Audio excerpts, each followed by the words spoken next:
Hello, Kelvin. How you doing today? Yeah, really good. Thanks for having us along, Dan. I'm really excited to be on the show. Thank you for joining us. Now, I have the privilege of getting access to people's living rooms, places of work, fantastic backgrounds. Some people cheat by having a virtual background, so I can't see. But you've got to bring to life that everything. I mean, it's such a eclectic mix of things that are going on I'm behind you. suddenly realising I've got a big pile of CDs over there that I haven't sorted and put on the shelves, which I probably should have sorted out before on the podcast. But yeah, no, recently got I've always been into music, and that's kind of weirdly how I came to events actually. Recently, I was collecting vinyl and just got sick of how expensive it had got. So I started going, do you know what? CDs in charity shops. So I've sort of like been rebuying all the stuff I only ever had on MP3 or things I've never really actually owned, and just got a bit carried away with it really. So yeah, there's a lot of that going on in hi-fi, and this is the slightly calm bit. It's a converted garage, and the rest of the office is like absolute chaos. I've got a great big fish tank here that looks really green if it's on a webcam, and it's clean, but it just looks awful on a webcam. It's just chaos, everything else, and piles of cushions from the garden and stuff like that. But yeah, it keeps me entertained while I'm working away. It looks fantastic. So you referenced music and you referenced your background. Let's just start off with where we are today, and then I'm going to roll all the way back. Just sort of explain, if people aren't aware of Rough Agenda, the events you do, including Brighton SEO, can you just tell us where the business is today? And then we're going to talk Yeah. about how you got here. Yeah, so Brighton SEO, started out as a meetup in the upstairs room of a pub for people who work in a quite specific bit of digital marketing, so search engine optimization.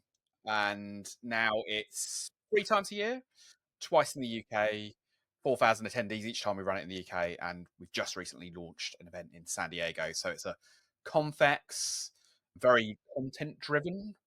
And yeah, people attend from 50 different countries in the UK event. And yeah, we've been really fortunate in terms of the event growing and continuing to do well and all of those kind of things you look for when you're trying to organize an event. So yeah, it's a popular convex event in a quite niche bit of digital marketing.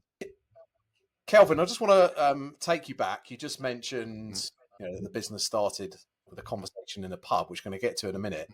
But before that, and you referenced your CDs when I was talking about your background, I understand that you started off in the music industry and you had a student stint with Island Records.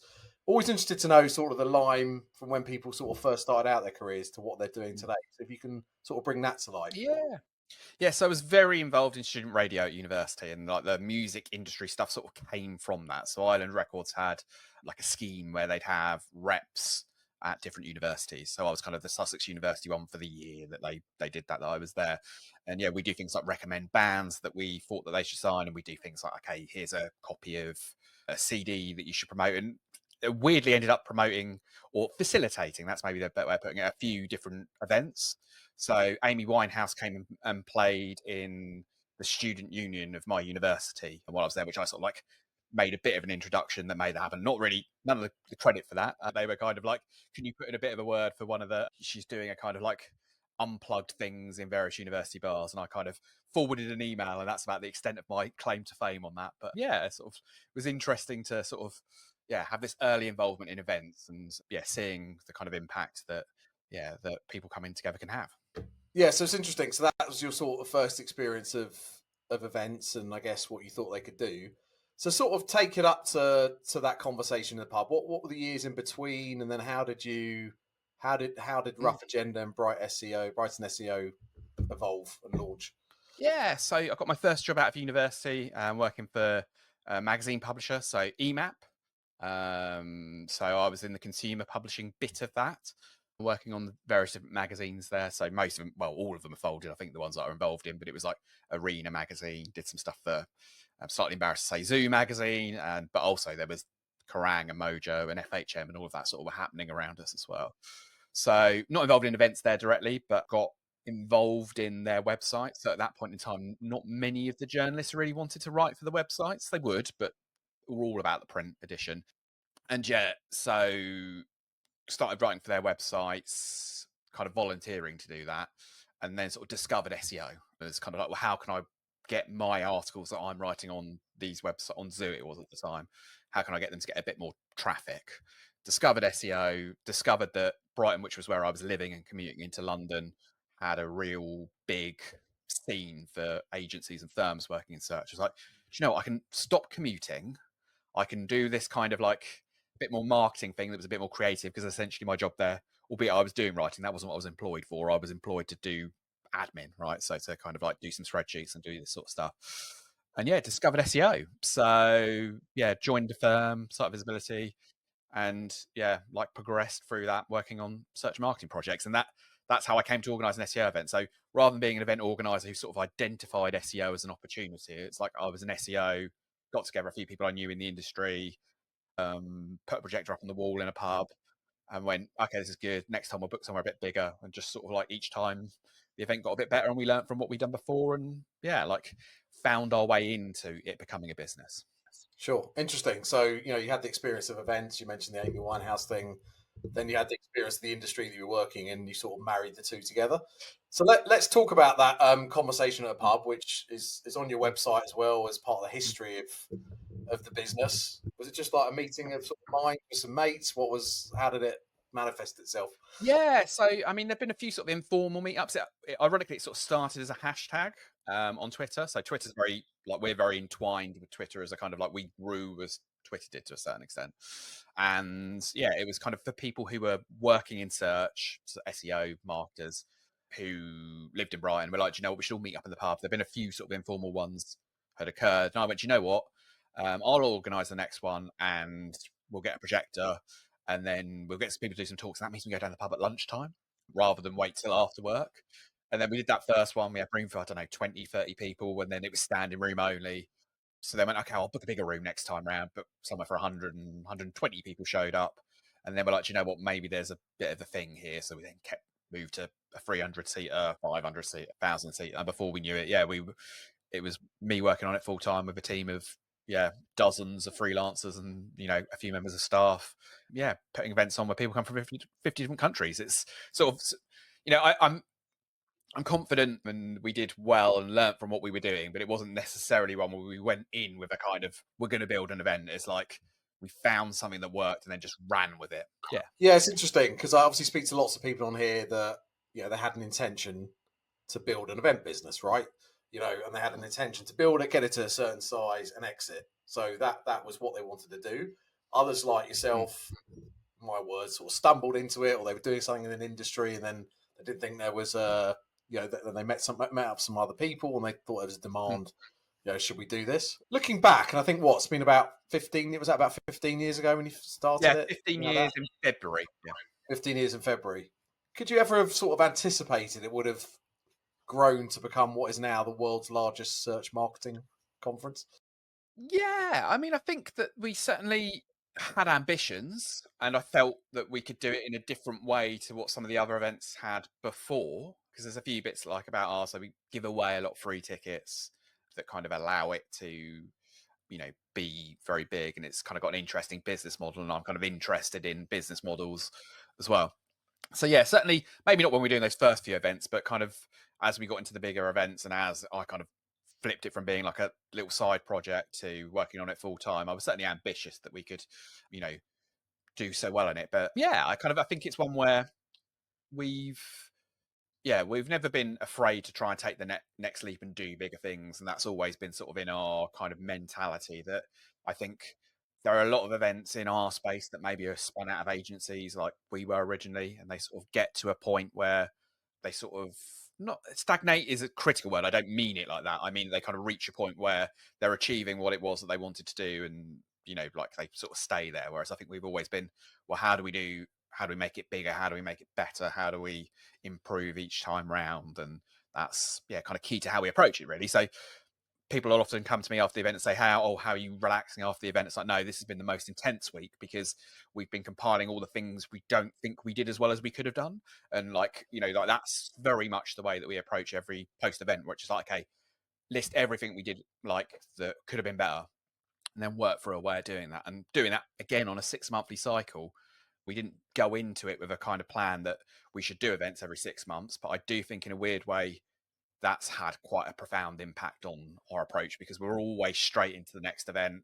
We're always able to kind of iterate quite quickly. So lots of events businesses that have been running 10 years that have one big show would have only done 10 shows, whereas we would have done 20. So in a weird way, I think each show that you do, you get a bit better, don't you? Mentioned there, and I've seen on Twitter that you're quite playful with the brand, with the conference, with some of the things that you do. You're not afraid to I guess some people might call it a risk with different tactics. Talk to me. Was that intentional from the off? What are the sort of strategies that you employed to try and grow the conference? Was that always something that you were going to try and do, sort of test it, and if something didn't work, you wouldn't consider that a failure? Yeah, some of that kind of comes from like my personality and the personality of the teams, that we're not precious about like thinking that we know exactly what's the right thing to do.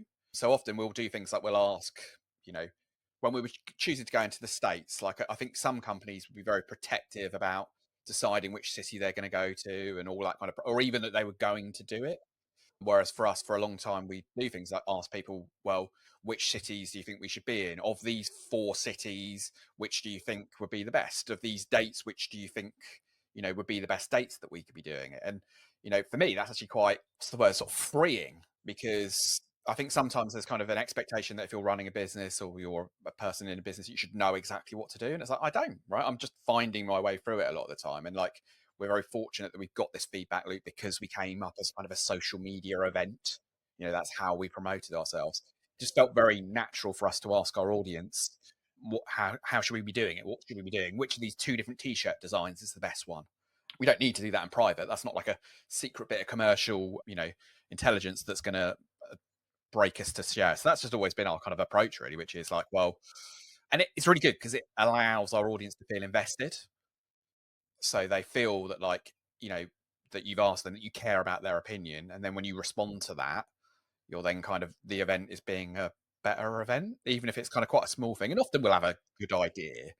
So when we were, like talking about the location for the US event, which we chose San Diego, we felt that was a good idea. We felt a couple of the other options would have worked as well, but we kind of, again, we're not going in with a kind of, we're prepared to listen to the feedback, but you've also got to know that, if you ask people, their feedback's going to be influenced by certain things. So like when we were asking the city one in the States, is a lot of people vote for the city they live in, right? So like that, you have to kind of go, okay, well, that's part of the equation. But what are the cities that people don't live in that they're saying they'd like? Yeah, you obviously have to do a modicum of independent research, clearly, but it's interesting. So you took the decision, I guess, early on to build your community through social media, and also, I guess, you as an individual to put yourself out there and become, very much the face of the brand. Would that be right? I mean, from that, what I've seen.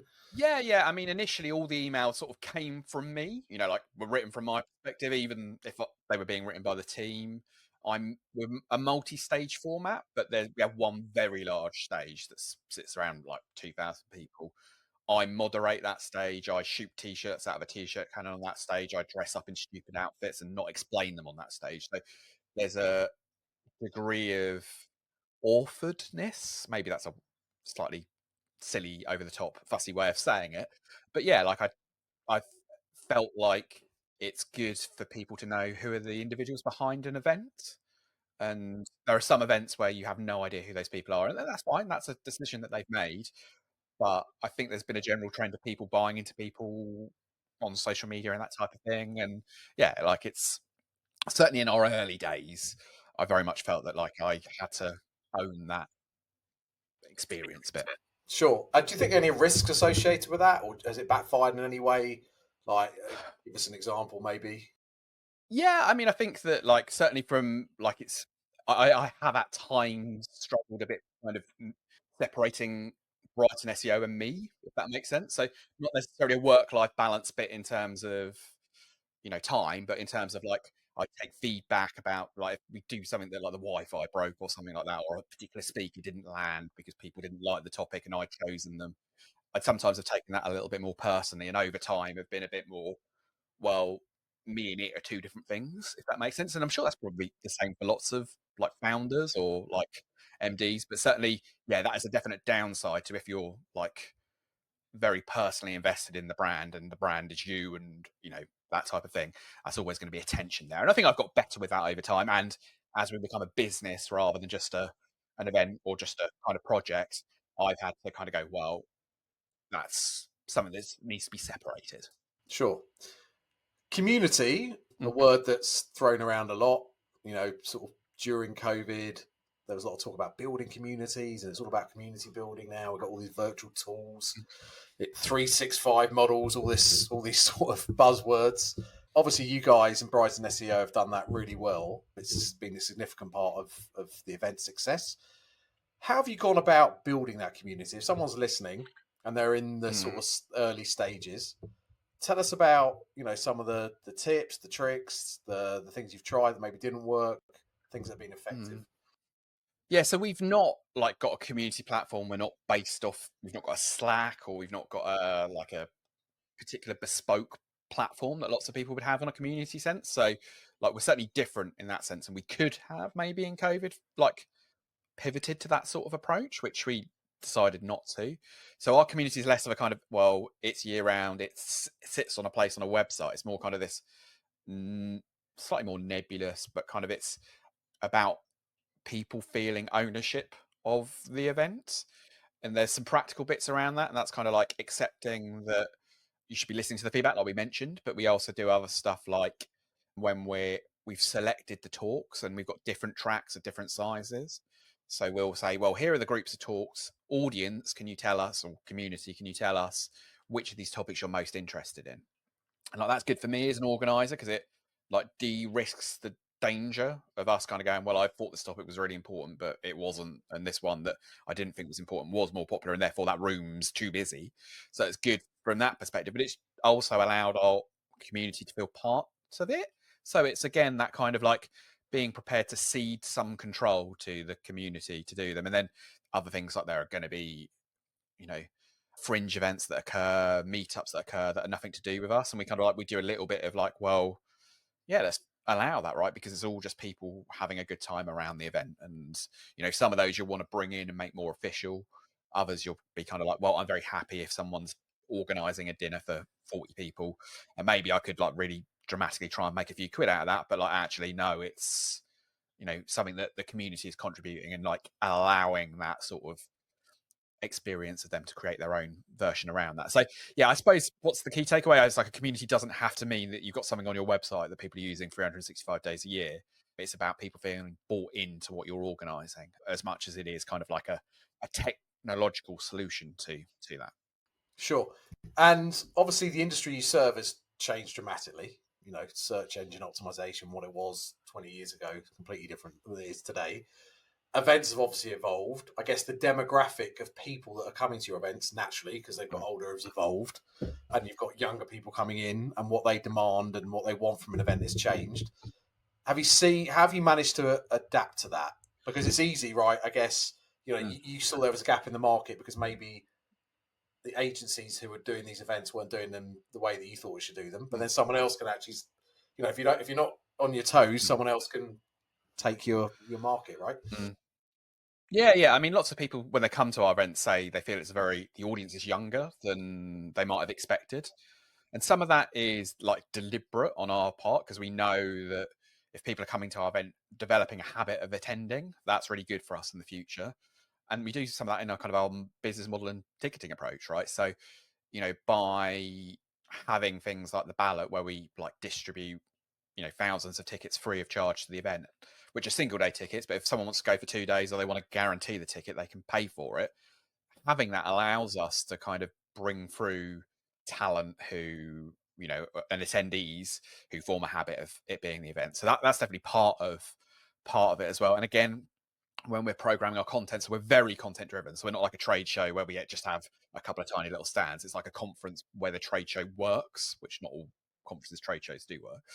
But when we're selecting the speakers for that, we're very conscious of like, well, let's not select on who has the most experience. We like look at the title first and actually sort of like do a bunch of things to bring new speakers through.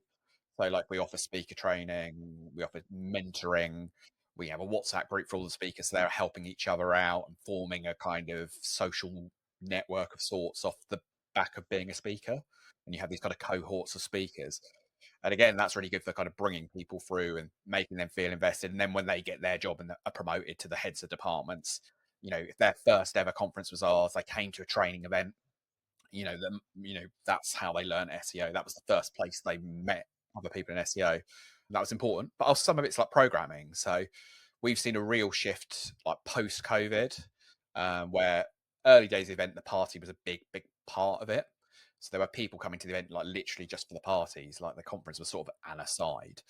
And that's less the case now. So we've got things like we do a morning run, and we do yoga and we do all these things as well. And a lot of that is, again, maybe not a generational thing, but certainly like a kind of a shift of kind of how people behave around events. I think the more and more that people do these types of things, that kind of offering things for different perspectives, diverse perspectives, is useful to do, right?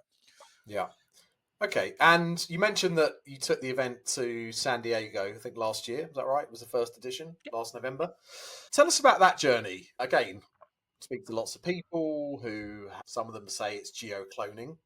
So literally just a case of sort of popping it into another territory. Others call it geo-adapting because they have to adapt to cultural nuances and so on. How does it work in what's been your experience? Yeah. So, I mean, we probably should have done it before. And I mean, I think if COVID had not happened, we would have done it earlier, that's for sure. And maybe we probably should have even done it before COVID, because we had so many like sponsors who were flying over too. So strangely, it's the biggest search event in the world. And that's in the UK. Like, that shouldn't be, that's not how the markets are, right? So the market in the UK is not bigger than the US market. That's, it's an anomaly that's the case. And we were getting lots of sponsors flying over because it was the place we were doing, lots of attendees flying over, but particularly speakers. So when we were just running the UK event, I think about 60-70% of the people who were pitching to speak were from the US, wanting to come over to the UK to speak at the event. So we knew we had the program sorted. We felt confident that we had the specs side of it like covered, because there were these people who were already making the trip over. And there were also lots of UK agencies and UK firms that were trying to break the States simultaneously. So they knew us, were trying to do stuff in the States as well. So that worked well. So and then there've been quite a few events that sort of hadn't really come back post-COVID. So either had ceased to happen, or had switched fully online, or had maybe like felt the financial toil a bit more, so we're being a bit more reticent, like they were being more cautious in terms of bringing back the event. So it felt like there was an opportunity, and we had all the sort of prerequisites to do it. I mean, it's interesting because like even down to like we're in a hotel venue, and to us, we were used to being the Brighton Centre, which is a lovely venue in the UK, owned by the council fundamentally. It's a dry hire, right? So, that's very different to a kind of US hotel where there's all the buyers preset, there's the whole minimum booking on the hotel rooms, there's attrition rates, all this sort of stuff, which to many people would be very familiar, and we hired a person who knew it well. But for me personally, that's been the kind of most interesting one, is that how do we take our business model and ticketing model and sponsorship model that worked from a quite particular set of suppliers and venues that we had, and then try and make that work when the business model and all of that sort of works slightly differently. And it's, conceptually interesting, when you've been running an event for 15 years, maybe the first 7 or 8 of those were quite a small scale event, but when you've been doing things for a period of time, it would have been easy for us to just kind of, keep doing the UK event, growing it by X% every year, and then, selling it to someone and sailing off into the sunset, right? That would have been the easier thing to do. Whereas we're like, well, I believed that we could do an event in the States. I wanted to challenge myself to do it. And so far the indications have been good. I mean, it's harder, like for sure.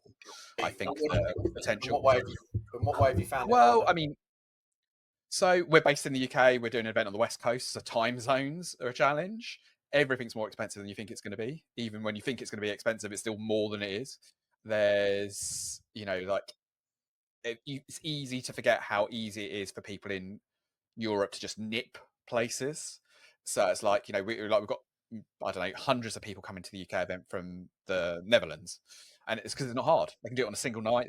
Some of them even doing it on a single day, and whereas it's quite different in the States. Therefore, you're trying to persuade people to make a trip rather than just like a visit, as it were. So there's been lots of aspects to it. I mean, but then they're all opportunities, right, as well. So if people are flying in, staying in the hotel where you're hosting the event, then the whole it's even more of a community aspect, right? Because if you feel that like everyone is also staying in the same hotel, in the hotel bar, and having breakfast, that adds quite a lot of value as well. Sure. And would the idea be to expand it into other states and cities, or are you finding that the San Diego event is a US event, if you like? Yeah, I mean, yeah, I think longer term we'd look at East Coast, and East Coast in the very broadest sense of that. So maybe like, yeah, like Chicago or Orlando, or all of those types of things are options that we'd look at. And I definitely think there's the scope for it, but it's all about kind of timing, isn't it, on these things, which is like, you know, when do you do that? And, the resource as well. We're a small team. And yeah, that kind of headspace to do stuff. There's the time, but there's also the headspace to kind of do that. I'm always surprised, and maybe I'm lazy and have a small mind, but I'll see these kind of people who run events like, yeah, and then the next year we did this, and then the next year they went to Singapore, and then we did.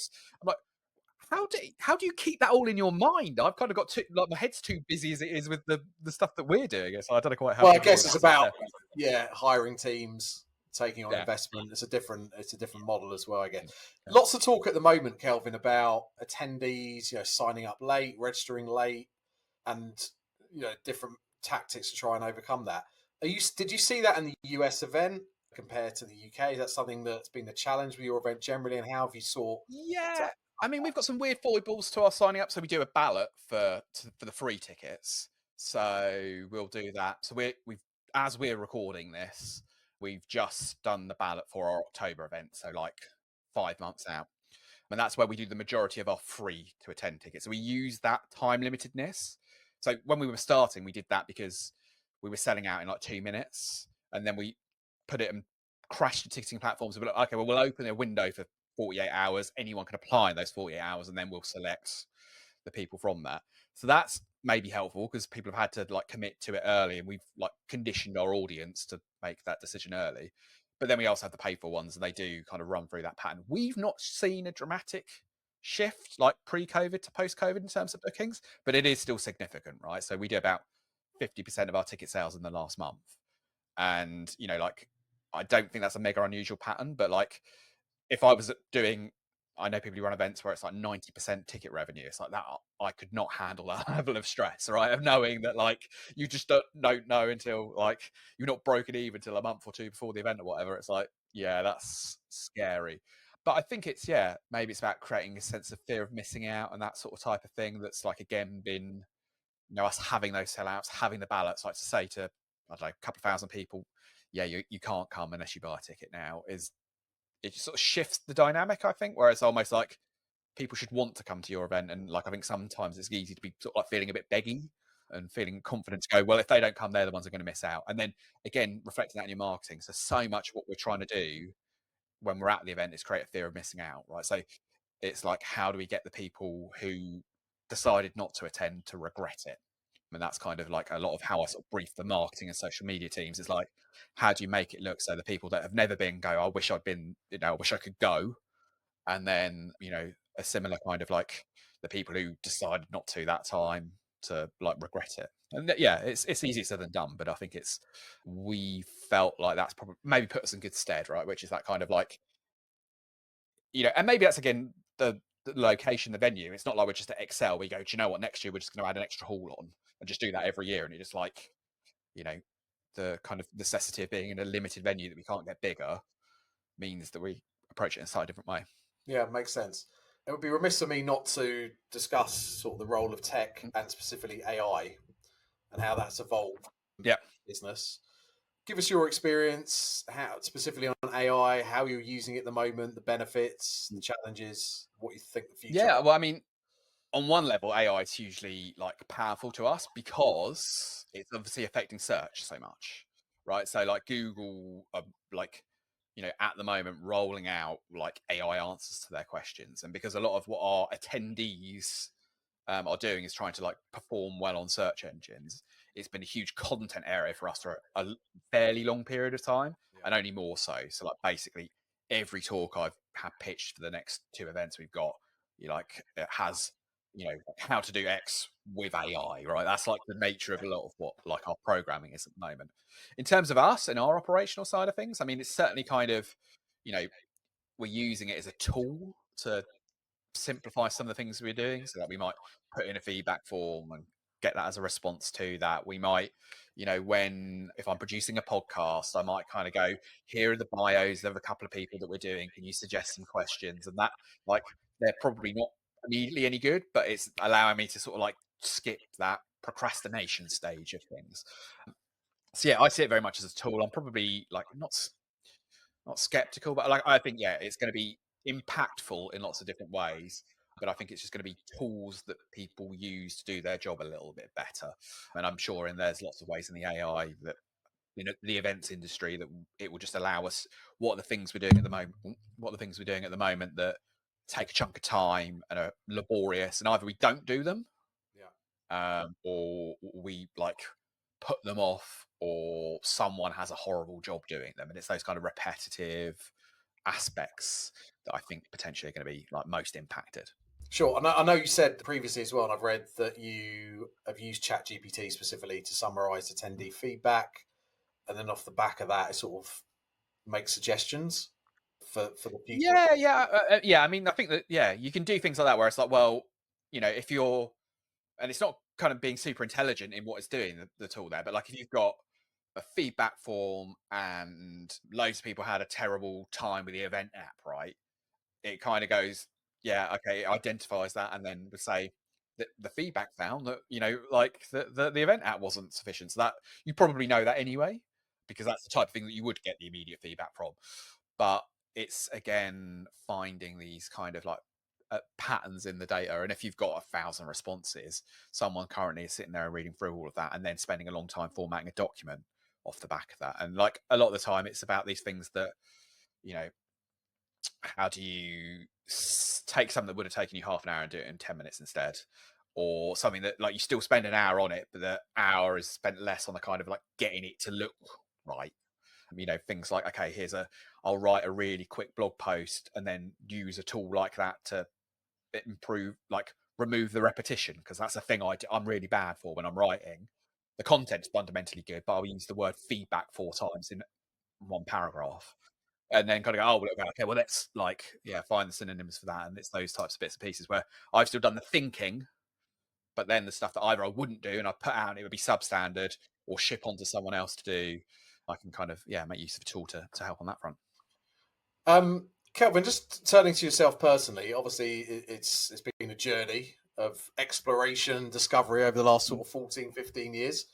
Talk to me about your journey as as an entrepreneur, as a business founder, as an event owner, and how you think you differ from where you were 14 years ago in terms of skills. Yeah, I think some of it's knowing yourself. So, and I'm alluding a bit on this in the kind of like we were talking about, the kind of like keeping myself and it separate, kind of connected to this, and kind of knowing where my strengths and weaknesses lie, and sort of being happy with that. Like there's a kind of, I think probably earlier on in my career, I felt that I should try and like improve my weaknesses, if that makes sense, rather than kind of go, well, my unique set of skills, which would be different to other people, are what make me good and got me to where I was at. And actually, accepting that like that's not a bad thing, right? So like, there's certainly been a degree of that, which is like, I'm not an exceptional people manager. And like rather than kind of go, well, try really hard to be a not terrible speaker, like get couple of bits percent better. It's like there are people who are going to be better than that than me, right? Or you set your model up in such a way. We've had a lot of freelancers, which changed the working dynamic a bit there as well. So some of that's sort of like an awareness bit, and kind of going that, equally knowing that, okay, well, I can take some feedback from attendees a little bit more personally. So it's like actually using a tool like the ChatGPT one, we're kind of going there is like, that's probably useful because it disintermediates the kind of process where like typically I might go, okay, that person thought that, let's see who their job profile is and see who they are and see like, okay, to try and understand why they're doing that. It's like, I just need to take that feedback and action it and respond to it and do it, like, rather than worrying too much about who it was and why they said it and what their context was, and just kind of being a little bit more, pragmatic about stuff sometimes. Sure. What's been, do you think, your biggest personal challenge over that period, and how have you sort of overcome it? Was it COVID? Was it another time? Or Yeah, I mean, it's very hard to look past COVID, isn't it? In terms of like, anyone who's kind of been through these processes. I mean, we touch wood, were relatively fortunate in how it worked. So like we cancelled our event the same day as the Premier League was cancelled, which like, so we had an event quite soon. So it was like, I don't know, 6 weeks before COVID or whatever. So we invoiced quite a lot. So we had a reasonable amount of cash in the bank, which I think the people who struggled most were kind of when they just done an event or just spent all the money and didn't have a lot of money in the account. So that helped us. And we did some online events, but we didn't do a hard, heavy pivot like a lot of people did. And I think we kind of like, came back earlier than other people would have done. So like we were, I think we also did a lot of like, okay, we're going to do it now. Oh, we need to cancel it type stuff as well. Whereas other people were like, okay, we'll wait until it's all sorted and then we'll announce an event. Whereas we were continually like scheduling and rescheduling. So yeah, that was definitely kind of tricky and interesting, but in a weird way also helpful, because I wouldn't have said I was burning out or anything like that. But like, if you like, it was quite nice to have a period of, if someone had said to me, you can have 18 months of organizing events and come back and you'll be in an all right place, probably go, yeah, that sounds like a good deal, doesn't it? Like, so like to get a bit of a pause from it, and that was good because it reinvigorated the desire to do that. It was good for the event as well, because we then switched to 2 days. We were like a day of training, a day of conference, and now we're a day of training, 2 days of conference. And that came about because, well, first event back, we need a bit more space. We'll do that. And now the event's just as busy on those individual days as the previous one was, but it's twice as big as 2 days. So yeah, it was definitely kind of good from that perspective. I think in terms of like giving a good reset, and made me appreciate that I wanted to run an events business rather than like a publishing business. We could have gone fully into being a publishing, but I didn't really fancy that. We've got some publishing aspects to our business, but like it, I felt more confident that we were an events business rather than a media business. Sure. And looking ahead to the future, tell us a bit about some of the growth plans. I know recently you announced an acquisition of some other events. Tell us about that. Is that something you're going to continue to do? Yeah. I mean, I really like see our inspiration for what we'd like to be, and we're part of. I think I'd probably say we're peers of people like Wreckfest and people like that. So kind of a sort of festival-y type of event. We're not fully there, but I think we've got aspects of that to our event. So I quite like the idea of co-located things that kind of become a bit more of a festival. So in Brighton, where we like our main event is, there's the Great Escape, which is a multi-venue music festival. Things like Cannes Lions and South by Southwest, where you've got lots of things going on in a location at a period of time. So that's been a bit of our logic. So we've acquired a paid search show called HeroConf, which used to run, again, one of these kind of COVID victims to a certain extent. And yeah, we've taken that on, and we're going to have a paid search thing running at the same time in San Diego. And they're quite close. And we've also got like Measure Fest and these aspects. So yeah, certainly I like this idea of like shows that independently are quite valuable, but you also benefit from being in the same city or same destination of other peer type ones. And that's not co-located just where it's like the logo changes color in a hall of Excel. It's like they're their own thing, but they're benefiting from kind of like everyone being in the same place at the same time. So that's the hope, that we can kind of go and, well, what's the Brighton SEO of paid search? What's the Brighton SEO of web analytics? What's the Brighton SEO of, thing X that's kind of closely related to marketing? Sure. And actually, I'm remiss of me. I want you just to talk for a minute about Brighton as a as a location, because Yeah. again, I've had many guests, specifically in the events industry, that operate out of Brighton. Must be something in the water. Talk to me about Brighton and why it's such a a fantastic place to, I guess, live and work. Yeah, I mean, I'm not from Brighton, which is interesting. So there's even a Fatboy Slim song that's a joke about like not being from Brighton, right? Because people move there. So I went to Sussex University and moved there and kind of stayed from that. And it's a seaside. I'm sure there's people listening from all over the world. It's a seaside location. It's a city, but it's very near London. So I was commuting. Lots of people do commute or did commute before remote working. So it works quite well for that. So it's very easy for us, from people from London, to come down to the city. We're at the Brighton Centre, which is like a great music. It's where the Labour Party conference is. It's where we are. There's where big, comedy music gigs are as well. And literally, you can see the sea from some of our stages. There's windows there, and you can see the beach. And the beach itself is full of bars. It's full of restaurants. It's full of all of these types of things. And it's been very key in the event's success, because we do things like, so we're a conference. When we're more of that kind of format, we kind of go, well, we're not going to provide lunch. Go out and sort yourself out for lunch.